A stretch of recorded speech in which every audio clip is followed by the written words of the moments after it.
Mume wangu, kwani siku hizi umekuaje? Mbona umepunguza pesa matumizi humu ndani? Yaani pesa kununua mahitaji ya humu ndani unanipa kidogo sana, afu tumeshaongezeka humu ndani.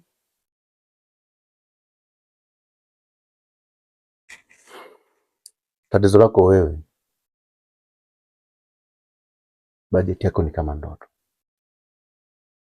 Una vitu vingi ambavyo hata sokoni havipo. Umeona sasa majibu yako?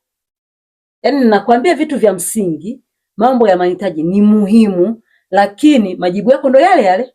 Mimi sio wizara ya fedha. Pesa inahitaji nidhamu. Hivi wewe ulivyonichukua kwetu nilikuwa siri?